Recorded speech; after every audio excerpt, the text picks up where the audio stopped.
Bonjour les amis, Paname s'invite aujourd'hui au sud de la place Pigalle, dans le 9e arrondissement, dans un quartier constellé de placettes et de petites rues qui convergent en pente douce vers la butte Montmartre. Alors l'artère principale de ce quartier, c'est Notre-Dame de Lorette, caractérisée par ses belles façades du 19e. On trouve aussi l'élégante et très chic plaque Saint-Georges, qui est l'épicentre d'un quartier baptisé aujourd'hui SOPI, pour acronyme de South Pigalle, que je vous invite à découvrir tout de suite dans ce nouveau numéro de Paname.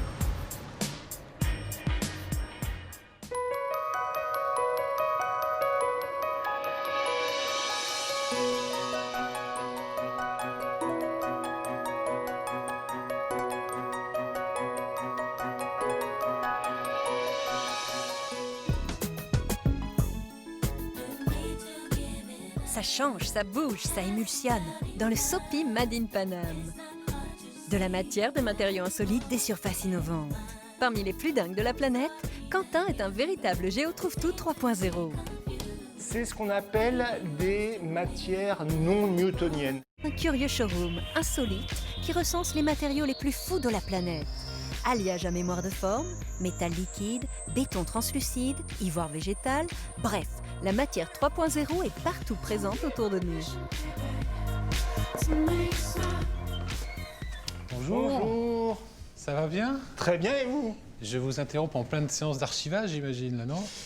De référencement, on va dire. Référencement. Alors justement, qu'est-ce que c'est que cette histoire de matériaux? Notre travail à nous consiste à identifier dans toute la production mondiale tout ce qui va être singulier, atypique, innovant, mouton à 5 pattes, truc bizarroïde. Donc par exemple, dans ce mur-là, il n'y a Oui. que des choses bizarres. Il n'y a que des choses bizarres. Là, par exemple, vous avez Ouais.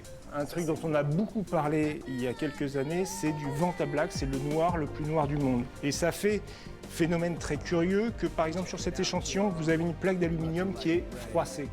Si jamais je la regarde de l'autre Ah côté, oui, là, c'est je ne vois plus du tout le le relief. volume en fait de cette pièce, parce que comme je n'ai plus aucune information qui arrive à mon œil pour que je recrée mentalement ce volume, je vois simplement un trou noir. C'est super intriguant. Alors que je comprenne bien, qui sont vos clients alors?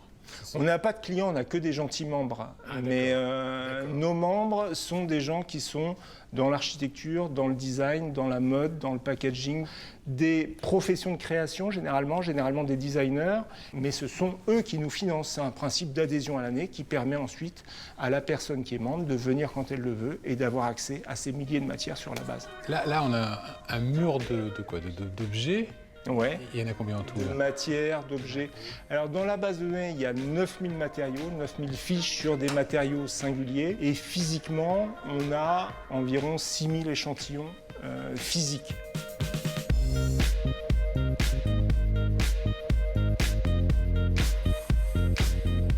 Il y a des trucs très bizarres quand même. Le Rolatube, c'est ce truc-là qui, à nouveau, au départ, c'est une application avant tout dans le militaire.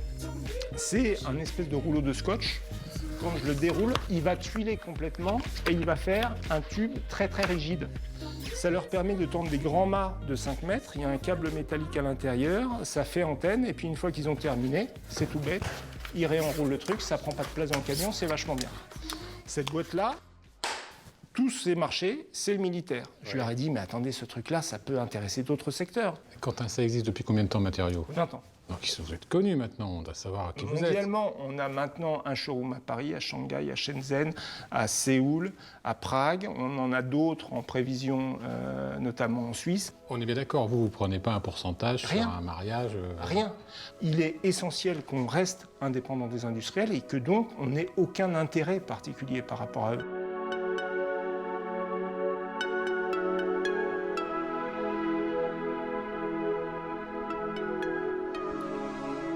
Ça, c'est quoi? Ah ça, vous l'aimez bien, ça. Ouais, hein. ouais. C'est ce qu'on appelle des matières non newtoniennes. Donc, vous voyez, c'est un silicone qui est très mou. Maintenant, cette matière, sa spécificité non newtonienne, c'est qu'à partir du moment où elle reçoit une énergie forte, elle va changer de nature un petit peu. Elle va devenir beaucoup plus rigide que liquide.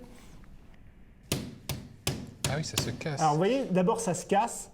Et ensuite, moi, j'ai absolument pas eu mal parce que toute l'énergie a été absorbée par la pâte en question. Et c'est très intéressant parce que ça permet, par exemple, dans des blouson de motard, de créer des protections qui sont très très souples. Mais s'il y a un accident, ça va devenir une carapace et ça va vous protéger. Alors Quentin, qu'est-ce qu'on a comme merveille? Tiens, si je prends ça par exemple. Alors ça, c'est du verre fabriqué, mais pas avec du sable classique, avec de la poudre d'huître. Oh, c'est rigolo ça. Ah oui, non, ça c'est un grand succès à chaque fois. Ah, j'adore. C'est en fait 2 plaques de PVC, donc un plastique, et avec des liquides non miscibles qui sont encapsulés entre les 2 films plastiques. Et ça permet effectivement de jouer sur un espèce d'effet de sol liquide. Alors ça c'est très curieux et c'est très, très d'époque. C'est 2 aimants qui sont amoureux l'un de l'autre, ils s'attirent. Si je les lâche, effectivement, ils ont tendance à s'attirer. Mais ils respectent la distanciation sociale, c'est-à-dire qu'ils ne vont pas aller jusqu'à s'embrasser. Et les applications, ça peut être tout bêtement des éléments qui vont être des éléments de fermeture, mais sans contact. J'ai l'impression que tu t'amuses beaucoup en faisant ça. Ouais. Ouais. Il y a une sorte de chasse au trésor en même temps? Quand j'étais petit, je rêvais qu'on m'explique comment on faisait dans un tube de dentifrice pour que, quand j'appuie, ça sorte avec de la pâte et puis des lignes bien parallèles les unes aux autres. Je me suis dit, mais est-ce que les lignes, elles sont rangées à l'intérieur du tube? J'adore comment ça marche. Et là, je suis en plein dans ces différents trucs. Donc c'est que du bonheur ce job. C'est que du bonheur. Merci beaucoup de l'avoir fait partager. Merci de votre visite. Si jamais j'ai trouvé un objet bizarre, ça m'aimerait. Il ne faut pas hésiter. Faut pas hésiter. Ça marche.